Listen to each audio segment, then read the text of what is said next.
आत्मवंदन masters.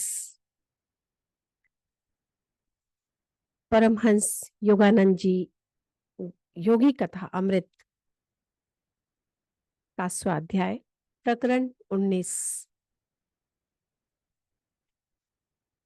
मेरे गुरु कोलकाता में प्रकट होते हैं श्री रामपुर में।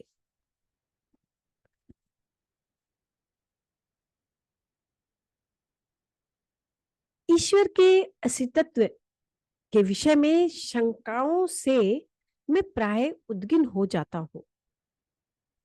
फिर भी एक कष्टप्रद विचार बार बार मुझे सताता रहता है। क्या आत्मा में ऐसी संभावनाएं नहीं हो सकती जिन्हें मानव जाति ने कभी प्रयुक्त ही ना किया हो? यदि इन संभावनाओं का पता मनुष्य नहीं लगा पाता तो क्या वह अपने वास्तविक लक्ष्य से चूक नहीं जाता? यह मंतव्य जो पंथी छात्रावास के कमरे में मेरे साथ रहने वाले दिजेन बाबू ने प्रकट किया जब मैंने उन्हें अपने गुरु से मिलने के लिए कहा। श्री युक्तेश्वर जी तुम्हें क्रिया योग की दीक्षा देंगे? मैंने उत्तर दिया। उससे एक दिव्य आंतरिक विश्वास की के द्वारा ऐसी द्वंदात्मक वैचारिक खलबली शांत हो जाती है। उस दिन शाम को दिजेन बाबू मेरे साथ आश्रम आए। गुरुदेव के सानिध्य में उन्हें ऐसी आध्यात्मिक शांति का लाभ हुआ कि शीघ्र ही वे नियमित रूप से आश्रम में आने लगे। दैनिक जीवन की छोटी छोटी आवश्यकताओं की पूर्ति में व्यस्त रहने से ही हमारी गहनतम आवश्यकताओं की पूर्ति नहीं हो जाती, क्योंकि मनुष्य में ज्ञान की भी स्वाभाविक तृष्णा होती है। मेरे गुरु की बातों से दिजेन बाबू अपने अंतर में एक क्षण भंगुर जन्म के उथले अहंकार से अधिक गहरे सच्चे आत्मस्वरूप को खोजने का प्रयास करने के में प्रेरित रहते। दिजेन और मैं दोनों ही श्री रामपुर कॉलेज में बीए की पढ़ाई कर रहे थे, इसलिए हमारी यह आदत ही बन गई थी कि कॉलेज से छुट्टी मिलते ही दोनों साथ साथ चलकर आश्रम पहुंच जाते थे। हम प्राय युक्तेश्वर जी को दूसरे तल्ले की बालकनी में खड़े देखते। जैसे हम आश्रम के करीब पहुंचते वे हमारी ओर देखकर मुस्कुराते रहते। एक दिन दोपहर को जब हम आश्रम के द्वार पर पहुंचे तो आश्रम में रहने वाले कन्हई नामक एक लड़के ने हमें निराश करने वाला समाचार सुना दिया। गुरुदेव यहाँ नहीं है। एक अति आवश्यक सूचना मिलने से उन्हें कोलकाता जाना पड़ा। दूसरे दिन मुझे गुरुदेव का एक पोस्ट कार्ड मिला। उन्होंने लिखा था, मैं बुधवार की सुबह यहाँ से चल पड़ूंगा। तुम और दिजेन सुबह 9 बजे श्री रामपुर स्टेशन पर मिलो। बुधवार को सुबह लगभग 8:30 बजे श्री युक्तेश्वर जी का मन संचार पद्धति यानी कि टेलीपैथी से भेजा गया संदेश मेरे मन में बार बार दृढ़ता पूर्वक उभरने लगा। मुझे रुकना पड़ रहा है, 9 बजे स्टेशन पर मत आना। दिजेन बाबू पहले से ही कपड़े पहनकर स्टेशन जाने के लिए तैयार हो गए थे।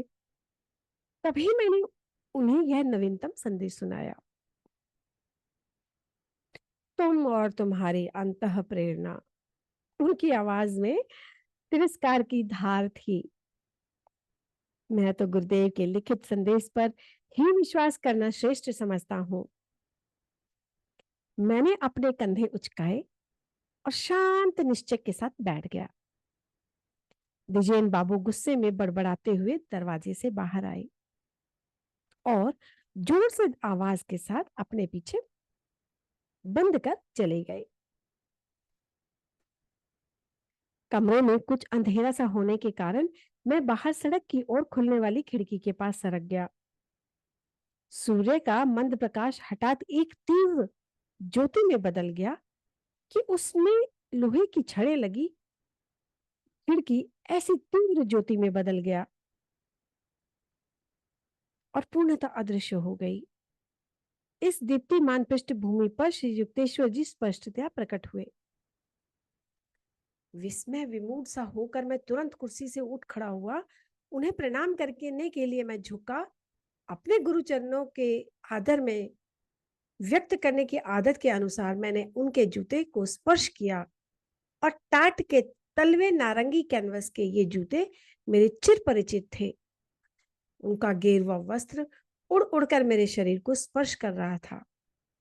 न केवल उनके वस्त्र की बुनाई को ही बल्कि उनके जूते के खुरदरेपन को और उनके भीतर हाथों को लगते उनके पांवों की उंगलियों के दबाव को भी मैं स्पष्ट रूप से अनुभव कर रहा था।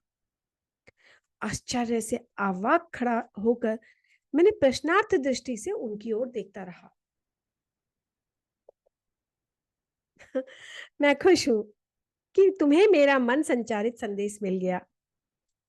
गुरुदेव का स्वर शांत और सदा की तरह ही सहज था। अब कोलकाता में मेरा काम समाप्त हो गया है और 10 बजे की गाड़ी से मैं श्री रामपुर पहुंच रहा हूं। मैं अब भी अवाक ही रहकर उनकी ओर देख रहा था। श्री युक्तेश्वर जी कहते गए, यह कोई आभास नहीं बल्कि मेरा हाड़ मांस का शरीर है। पृथ्वी पर अत्यंत दुर्लभ यह अनुभव तुम्हें प्रदान करने की आज्ञा मुझे ईश्वर ने दी है। मुझे स्टेशन पर मिलो। अभी मैं जिस परिधान में हूं उसी परिधान में तुम और द्विजेन मुझे अपनी ओर आते देखोगे। मेरे आगे आगे उसी ट्रेन से उतरा एक छोटा सा बच्चा हाथ में चांदी का लोटा लिया चल रहा होगा। मेरे गुरु ने अपने दोनों हाथ मेरे मस्तक पर रखकर आशीर्वाद दिया। जैसे ही उन्होंने विदा लेने के लिए तबे आशी कहा, मुझे एक अजीब प्रकार की गड़गड़ाहट सुनाई दी। उस तीव्र प्रकाश में धीरे धीरे उनका शरीर विलीन होने लगा और पहले उनके चरण में टांगे विलीन होकर अदृश्य हो गई। बाद में धड़ और फिर सिर, जैसे किसी लेखपट को कोई नीचे से ऊपर की ओर लपेट रहा हो। अंतिम क्षण तक मेरे बालों पर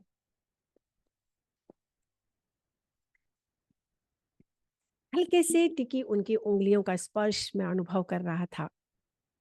धीरे धीरे मैं वह दीप्तिमान प्रकाश लुप्त हो गया। अब मेरी दृष्टि के सामने छड़े लगी खिड़की और मंद सूर्य प्रकाश के अतिरिक्त कुछ नहीं रहा। मैं सोचता हुआ अर्धग्लानि की अवस्था में खड़ा रहा कि कहीं मैं चित्तभ्रम का शिकार तो नहीं हो गया हूं। शीघ्र ही द्विजेन बाबू मुंह लटकाए कमरे में दाखिल हुए। गुरुदेव ना तो 9 बजे पहुंचने वाली गाड़ी में थे, ना ही 9:30 बजे पहुंचने वाली गाड़ी में। उनके स्वर में अपनी भूल के एहसास की किंचित सी झलक थी। चलो, मैं जानता हूं वे 10 बजे की गाड़ी से आ रहे हैं। मैंने द्विजेन बाबू का हाथ पकड़ा और उनके विरोध की ओर कोई ध्यान न देकर उन्हें अपने साथ खींचता ले गया।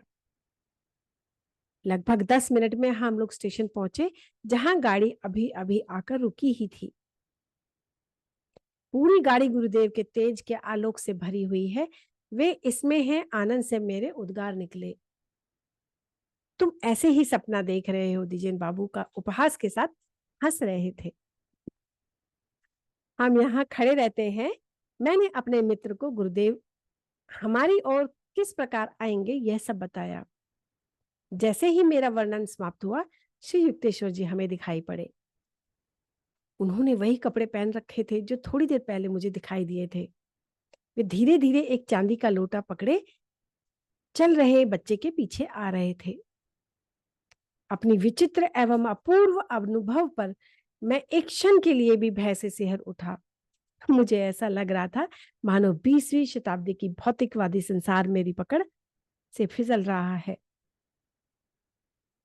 क्या मैं इस प्राचीन काल में पहुंच गया था जब ईसा मसीह पीटर के सामने सागर जल पर प्रकट हो गए थे? जब ईशा की कोटि के आधुनिक योगी श्री युक्तेश्वर जी उस स्थान के समीप आ गए जहां द्विजेन और मैं अवाक खड़े थे, तब गुरुदेव ने द्विजेन की ओर देखकर मुस्कुराते हुए कहा, मैंने तुम्हें भी संदेश भेजा था द्विजेन, पर तुम उसे ग्रहण नहीं कर सके। द्विजेन बाबू चुप थे और संदेह के मारे मेरी और क्रोध भरी दृष्टि से देख रहे थे। अपने गुरुदेव को आश्रम में पहुंचा देने के बाद द्विजेन बाबू और मैं श्री रामपुर कॉलेज की ओर जाने लगे। रास्ते में अचानक द्विजेन बाबू रुक गए और उनके प्रत्येक रंध्र से जैसे रोष बह रहा था। तो गुरुदेव ने मेरे लिए संदेश भेजा था, फिर भी तुमने उसे छुपा कर रखा, इसका कोई कारण बता सकते हो?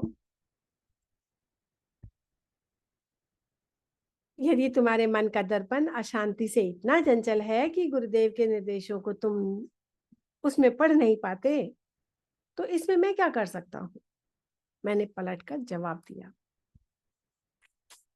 द्विजेन बाबू के चेहरे से क्रोध लुप्त हो गया। अब मेरी समझ आ रहा था कि तुम कहना क्या चाहते हो। उन्होंने खेद भरे स्वर में कहा, परंतु फिर भी कृपा करके मुझे यह बताओ कि लोटा पकड़े बच्चे के बारे में तुम्हें पूर्व जानकारी कैसे मिली? उस दिन प्रातःकाल छात्रावास में गुरुदेव के प्रकट होने की अलौकिक कहानी जब तक मैंने पूरी की, तब तक श्री रामपुर कॉलेज पहुंच चुके थे। विजयन बाबू ने कहा, मेरे गुरु की शक्तियों का जो वर्णन मैंने अभी अभी तुमसे कहा सुना है, उसके आगे तो लगता है कि संसार के सारे विश्वविद्यालय शिशु विद्यालय मात्र है। तो दोस्तों, मैं अपनी वाणी को यहीं पर विराम देती हूँ। शेष भाग कल।